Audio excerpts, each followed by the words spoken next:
Sa ngalan ng Ama at ng Anak at ng Espiritu Santo. Panginoon, isugo mo ang iyong Espiritu at pagpanibaguhin mo ang muka ng aming mundo.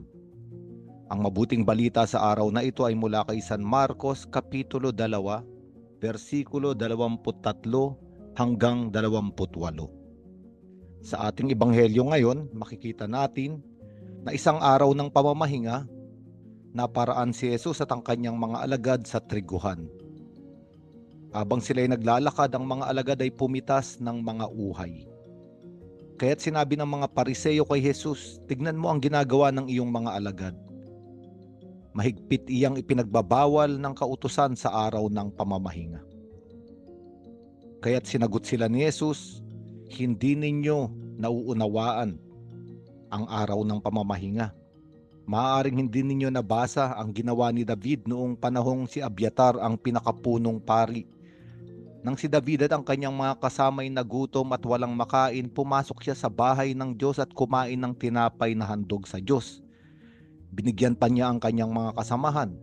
Ayon sa kautusan, ang mga pari lamang ang may karapatang kumain niyon." At sinabi ni Jesus, itinakda ang araw ng pamamahinga para sa ikabubuti ng tao. Hindi nilikha ang tao para sa araw ng pamamahinga. At ang anak ng tao ang siyang Panginoon ng araw ng pamamahinga.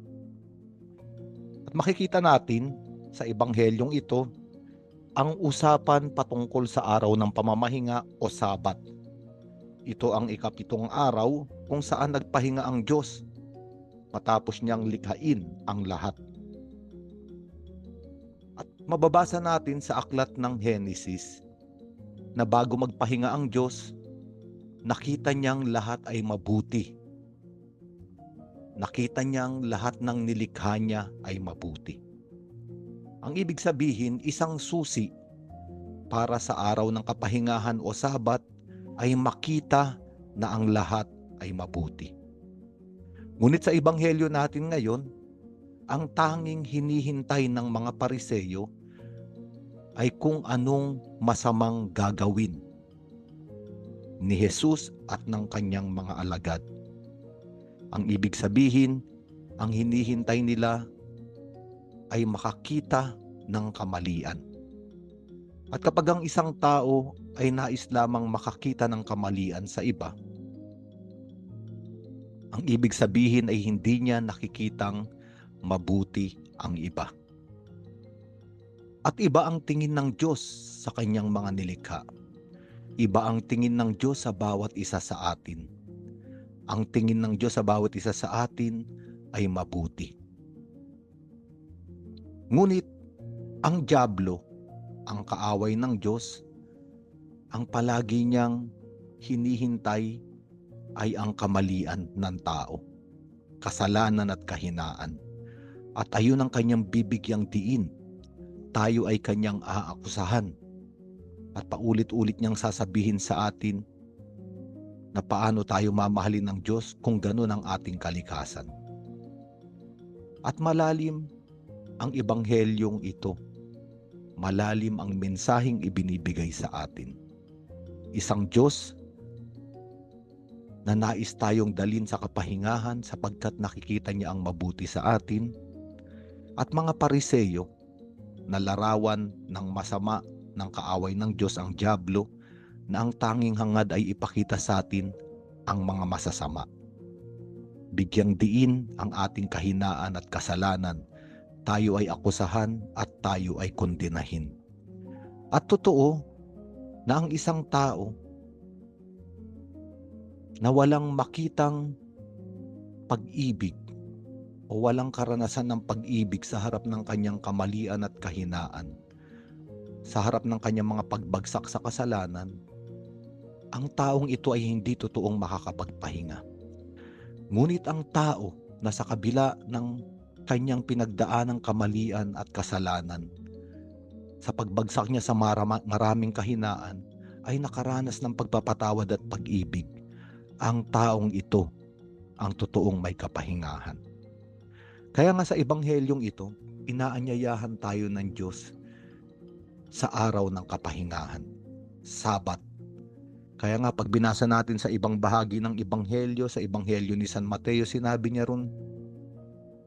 ni Jesus doon, lumapit kayo sa akin kayong lahat at na napapagalat na bibigatan, at kayo ay bibigyan ko ng kapahingahan. Kaya nga sinabi ni Jesucristo sa Ebanghelyong ito, siya ang Panginoon ng araw ng kapahingahan. Siya ang Panginoon ng Sabat.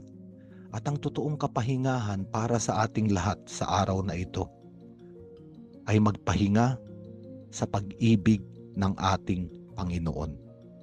Nilikha ang araw ng Sabat, nilikha ang araw ng kapahingahan para sa ating lahat.